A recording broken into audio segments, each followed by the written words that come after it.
Hello viewers, এই মুভিটা আপনারা একবার দেখলে মুভিটার রেশ সারা দিন আপনার মাথায় ঘুরপাক করতে থাকবে। কারণ মুভির মধ্যে এখানে বাবা ও মেয়ের মধ্যে এমন কিছু বাজে ঘটনা রয়েছে যেটা দেখার পর আপনাদের মাথায় একটি জঘন্য অনুভূতি আসবে। মুভিটি শেষ পর্যন্ত দেখার পর আপনারাও বুঝতে পারবেন এটা একটা অ্যাক্সিডেন্টলি হয়ে যাওয়া ঘটনা। হ্যাঁ, আজ আপনাদের কোনো সায়েন্স ফিকশন বা হরর মুভির ব্যাপারে বলবো না। আজ আমরা 2003 সালে মুক্তি পাওয়া একটি কোরিয়ান থ্রিলার মুভির ব্যাপারে বলবো। আর মুভিটির মাঝে মধ্যেই মনে হবে কেউ কিভাবে এত জঘন্য একটা বদলা নিতে পারে। তো মুভির ইন্ট্রোতে আর বেশি কিছু বললাম না, সরাসরি এবার মুভির মূল কাহিনীতে চলে যাওয়া যাক। তো আজকের মুভি ওল্ড বয়। মুভির শুরুতেই আমরা একটি লোককে দেখতে পাই যার নাম ছিল ডাইসু, আর পুলিশ এখন তাকে গ্রেফতার করে নিয়ে যাচ্ছে। আসলে ডাইসু প্রচুর পরিমাণে ড্রিঙ্ক করেছিল। এর কিছুক্ষণ পরে ডাইসুর একজন বন্ধু এসে তাকে পুলিশ স্টেশন থেকে ছাড়িয়ে নিয়ে আসে। এখন তারা একটি বুথে এসে ডাইসুর তার স্ত্রীর সাথে ফোনে কথা বলছিল। আসলে আজকে তাদের মেয়ের জন্মদিন, কিন্তু ডাইসু এখনো পর্যন্ত বাড়ি না ফেরায় তার স্ত্রী তার সাথে রাগারাগি করতে থাকে। এটা দেখে ডাইসুর বন্ধু তার স্ত্রীকে বোঝানোর জন্য বুথের ভিতরে এসে ফোনে কথা বলতে থাকে, আর ডাইসু বাইরে চলে যায়। এখন তার কথা বলা শেষ হয়ে গেলে সে বাইরে এসে দেখে সেখানে কেউ নেই। ডাইসু সেখান থেকে চলে গেছে। এরপর আমরা দেখতে পাই ডাইসুকে একটি ঘরে বন্ধ করে রাখা হয়েছে, আর সেখানে একটি লোক তাকে খাবার দিতে এসেছে।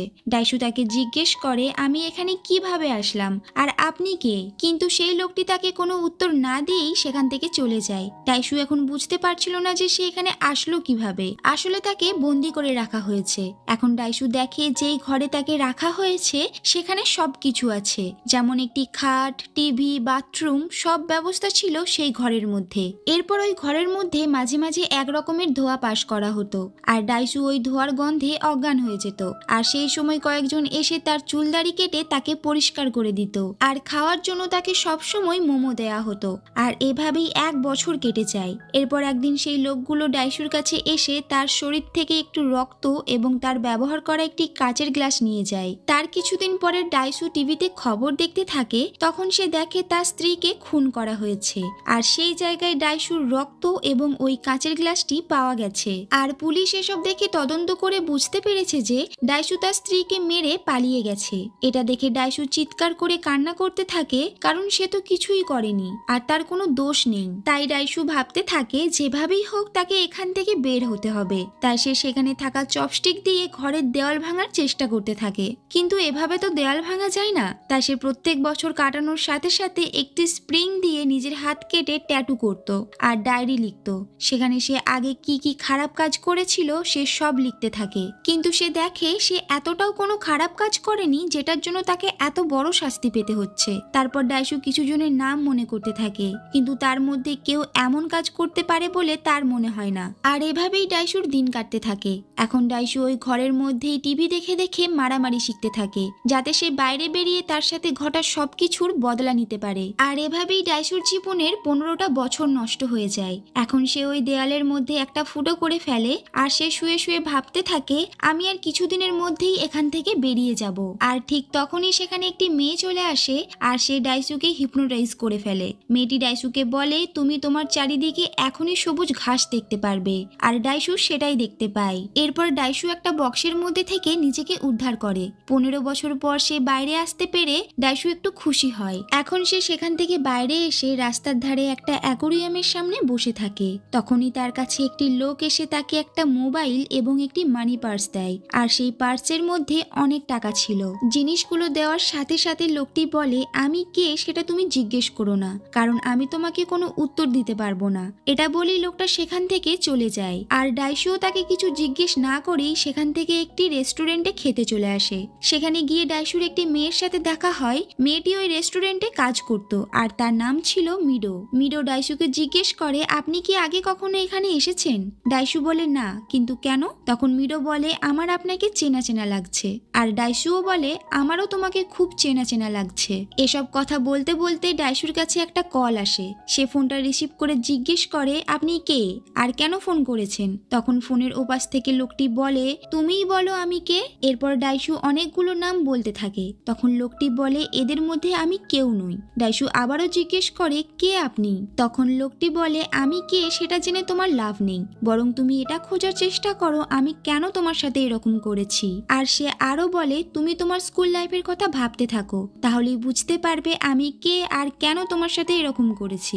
এরপর ডাইশু চিৎকার করে বলতে থাকে তুমি আমাকে কেন হিপনোটাইজ করে রেখেছিলে? কিন্তু ওই লোকটি কোনো উত্তর দেয় না। তারপর সে বলতে থাকে আমি তোমাকে খুব মিস করছি ডাইসু, তুমি তাড়াতাড়ি আমার কাছে চলে এসো।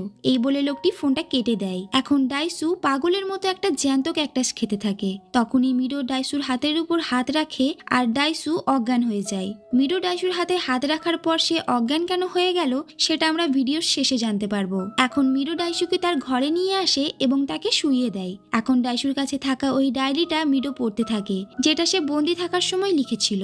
আর তখনই ডাইসুর জ্ঞান ফিরে আসে আর সে সাথে সাথে মিডোর হাত থেকে ডায়েরিটা নিয়ে নেয়। এরপর তারা অনেক গল্প করতে থাকে আর কথা বলতে বলতে মিডো ডাইসুর প্রেমে পড়ে যায়। এখন ডাইসু মিডোকে বলে তোমাকে আমার একটা উপকার করতে হবে। মিডো রাজি হয়ে যায়। ডাইসু মিডোকে বলে তোমাকে আমার আত্মীয়দের কাছে গিয়ে খোঁজ নিতে হবে আমার মেয়ে এখন কোথায় আছে। এরপর মিডো একটার পর একটা লোকের বাড়ি গিয়ে খোঁজ নিতে থাকে আর তারা জানতে পারে 15 বছর আগে ডাইসুর মেয়েকে কেউ অ্যাডপ্ট করে নিয়েছে। তাই সে তার মেয়েকে খোঁজা বন্ধ করে দেয়। ডাইসু এখন সবকিছু হারিয়ে ফেলেছে, তাই সে ভাবে যার জন্য সে সবকিছু হারিয়েছে সেই লোকটাকে ডাইসু খুঁজে বের করবে। এরপর মিডো ডাইসুকে একটি রেস্টুরেন্টে নিয়ে যায় আর তারা সেখানে মোমো খায়। তখন ডাইসু ভাবতে থাকে আমি 15 বছর ধরে শুধু মোমো খেয়ে গেছি আর ওই মোমোর স্বাদ আমি কোনোদিনও ভুলবো না যেটা আমি বন্দি থাকার সময় খেয়েছি। তাই সে বুদ্ধি করে অনেকগুলো রেস্টুরেন্টে গিয়ে গিয়ে মোমো টেস্ট করতে থাকে আর ফাইনালি সে ওই রেস্টুরেন্টে চলে যায় যেখান থেকে তার জন্য মোমো নেওয়া হতো।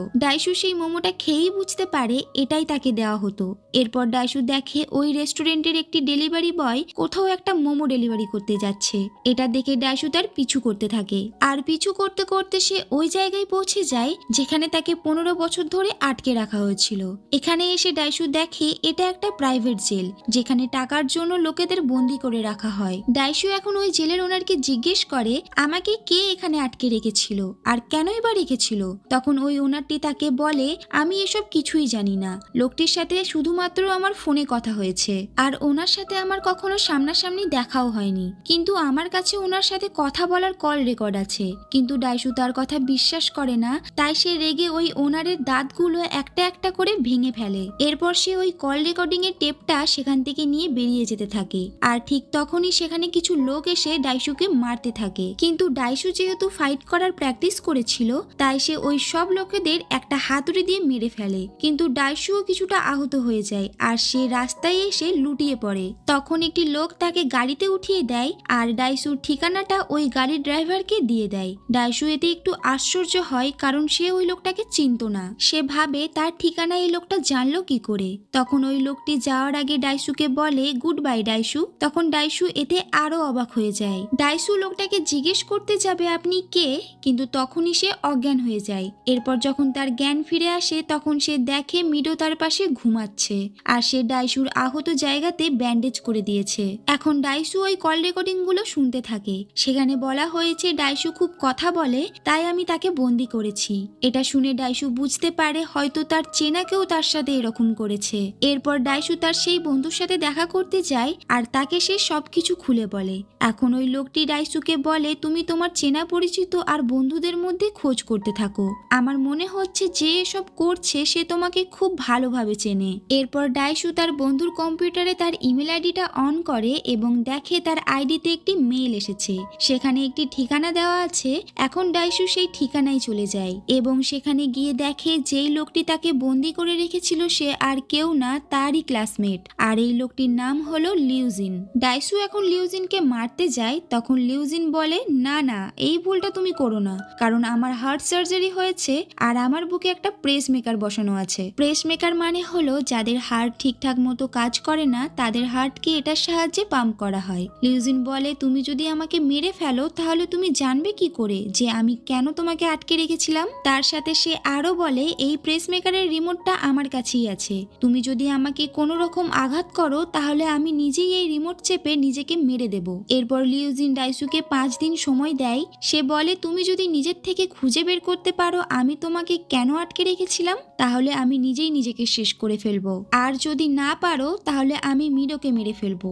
আর তাছাড়া মিডোর ঘরের দরজা খোলা ছিল, জানি না ওরা এখন মিডোর সাথে কি করছে। এটা শুনে ডাইশু দৌড়ে সেখান থেকে বেরিয়ে আসে। সে বাড়ি পৌঁছে দেখে ওই জেলের লোকগুলো মিডোর জামা কাপড় খুলে তার সাথে নোংরামো করেছে এবং মিডোর গলায় ছুরি ধরে তাকে ব্ল্যাকমেল করছে। এখন ওই লোকগুলো ডাইশুর উপরে হামলা করতে যাবে, ঠিক তখনই ওই ঘরে একটি লোক এসে এক ব্যাগ টাকা ওই জেলের ওনারকে দিয়ে দেয়। লোকটি টাকাগুলো নিয়ে সেখান থেকে চলে যাচ্ছিল, তখন ডাইশু তাকে বলে, আমি তোমার হাতটা কেটে ফেলবো, তোমার সাহস কি করে হলো মিডোর গায়ে হাত দেওয়ার? তখন ওই লোকটি একটু হেসে ডাইশুকে বলে, তাহলে তো তোমাকে আমার জিভটাও কেটে দিতে হবে, কারণ আমি আমার জিভটাও তো মিডোর বুকে দিয়েছিলাম। এটা বলে লোকগুলো সেখান থেকে চলে যায়। এরপর ডাইশু ও মিডোকে নিয়ে সেখান থেকে দূরে কোথাও চলে যায়, আর রাস্তায় তারা একটি হোটেলে নাইট স্টে করে। আসলে এই কদিনের মধ্যে সেও মিডোকে একটু একটু করে ভালোবেসে ফেলেছে, আর সেই রাতে তারা দুজন ফিজিক্যালও হয়। এরপর সকালে যখন তাদের ঘুম ভাঙে তারা দেখে তাদের রুমে একটি গিফট বক্স রাখা আছে।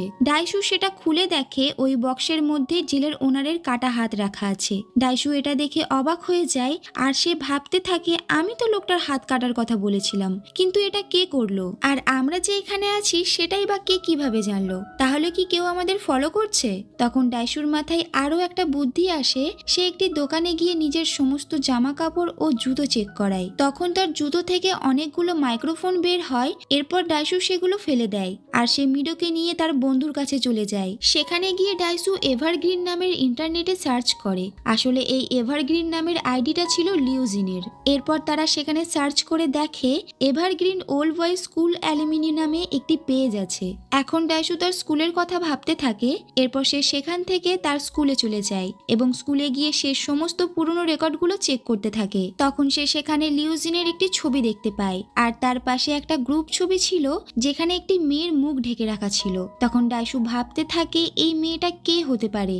এরপর তার হালকা হালকা করে একটি মেয়ের কথা মনে পড়ে যার নাম ছিল লিসুহা। এরপর ডাইশু তার একটি পুরনো বান্ধবীর কাছে গিয়ে লিসুহার ব্যাপারে জানতে চায়। তখন ওই মহিলাটি ডাইশুকে বলে, তোমার বন্ধু লিসুহার ব্যাপারে সব জানে, আর সেই তোমাকে সবকিছু ভালোভাবে বলতে পারবে।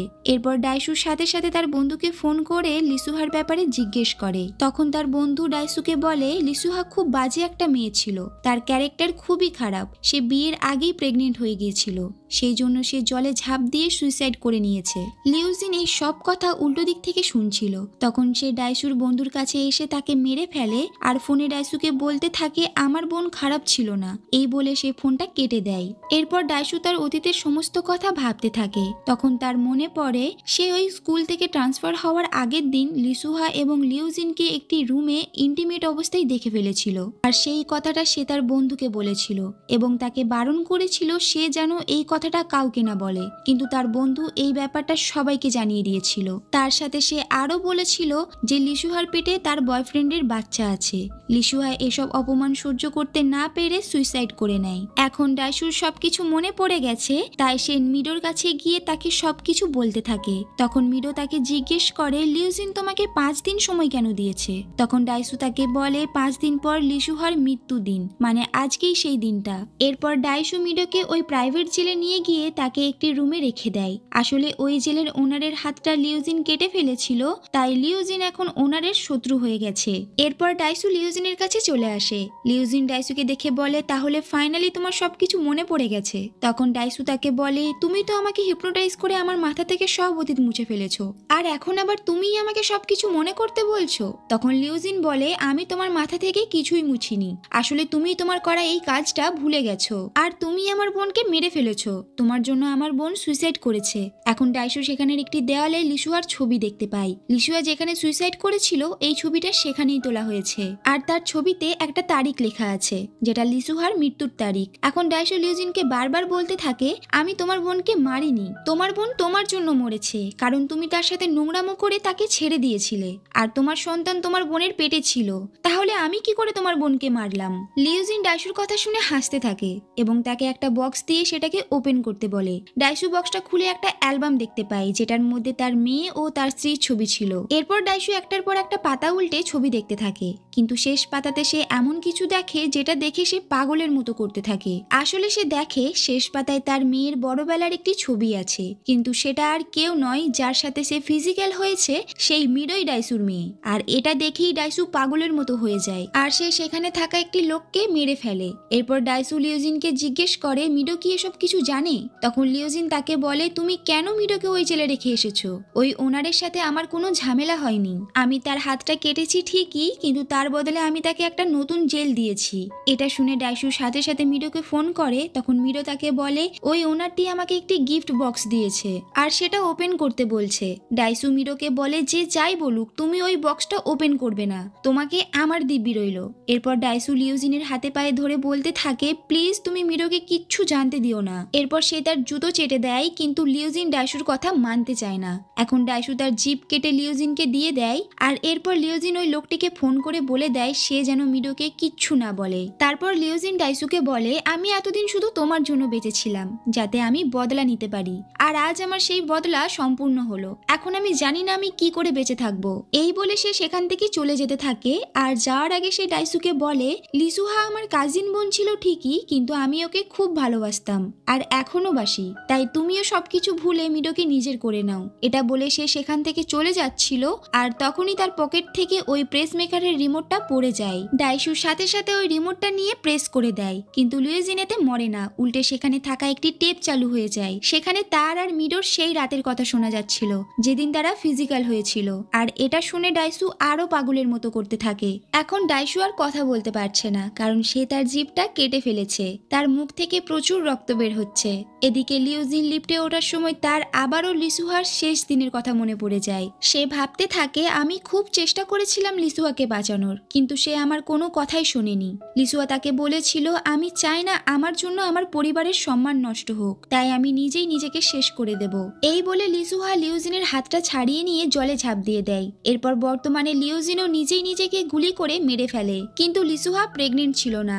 আসলে সবাই তাকে খুব অপমান করেছিল, তাই লিসুহা এসব কিছু সহ্য করতে না পেরে সুইসাইড করে নেয়। এরপর আমরা দেখতে পাই ডাইসু এখন কথা বলতে না পারার জন্য একটি চিঠি লিখে সেই মহিলাটির কাছে যায় যে তাকে হিপনোটাইজ করে রেখেছিল। সে ওই মহিলাটিকে বলে, তুমি আমাকে আবারও হিপনোটাইজ করে ভুলিয়ে দাও যে মিডো আমার মেয়ে। তখন মহিলাটি ডাইসুকে বলে, আমি চেষ্টা করছি, কিন্তু এতে কতটা কাজ হবে সেটা আমি বলতে পারছি না। আর এরপর তিনি হিপনোটাইজের প্রসেস শুরু করে দেয়। এখন সে ডাইসুকে বলে, তোমার মধ্যে দুটো অংশ রয়েছে, একটি অংশ জানে মিডো তোমার মেয়ে আর একটি অংশ জানে না, তাই সে আস্তে আস্তে তোমার দিকে এগিয়ে আসতে থাকবে। আর এক পা করে আগানোর সাথে সাথে সে বুড়ো হতে থাকবে, আর কয়েক পা যাওয়ার পরই সে মরে যাবে। এদিকে ডাইসু এখন অজ্ঞান হয়ে যায়। মিডো তার কাছে এসে ডাইসুকে ডাকতে থাকে। তার জ্ঞান ফিরে আসলে মিডো তাকে জড়িয়ে ধরে বলতে থাকে, আমি তোমাকে খুব ভালোবাসি। কিন্তু ডাইসু এটা ভোলেনি যে মিডো তার মেয়ে। আসলে সে যেখানে বসে হিপনোটাইজ হয়েছিল তার কিছুটা দূরে এসে সে পড়ে গিয়েছিল। এখন ডাইসু ও মিডোকে জড়িয়ে ধরে কান্না করতে থাকে। আর মুভিটি এখানেই শেষ হয়ে যায়। মুভিটির শেষে এটাই বলবো যে ডাইসু তার স্কুল জীবনে থাকা অবস্থায় এতটাও বড় অপরাধ করে ফেলেনি যে তাকে এত বড় শাস্তির মুখোমুখি হতে হলো। আসলে লিউজিং তার ভালোবাসার মানুষের জন্যই ডাইসু আর তার মেয়ে মিডোর সাথে কতটাই বড় একটা জঘন্য খেলা খেললো। লিউজিং এই ছোট অপরাধটাকে অনেক বড় একটা অপরাধ ভেবে নিয়েছিল। লিউজিং শুধুমাত্র বেঁচে ছিল ডাইসু আর তার মেয়ের জন্য, তাই সে ডাইসুকে 15 বছর ধরে একটা জেলে বন্দি করে রেখেছিল। আর সে তার মেয়েকেও দূর থেকে সবসময় ফলো করে রাখতো। আর লিওজিং ওদের দুজনাকে হিপনোটাইজ করে রাখতো যাতে ডাইসু আর তার মেয়ে মিডো দুজনাকে চিনতে না পারে, আর তারা বাবা ও মেয়ের সম্পর্কটা ভুলে একে অপরকে ভালোবাসতে পারে, যেমন লিওজিং তার কাজিন বোনকে ভালোবেসেছিল। লিওজিং এটাই বোঝাতে চেয়েছিল যে ভালোবাসা যে কারোর সাথেই হতে পারে, আর এভাবেই যেন ডাইসু তার নিজের মেয়েকে ভালোবেসে ফেলে। আর এটাই ছিল লিওজিং এর প্রতিশোধ নেওয়ার মূল উদ্দেশ্য।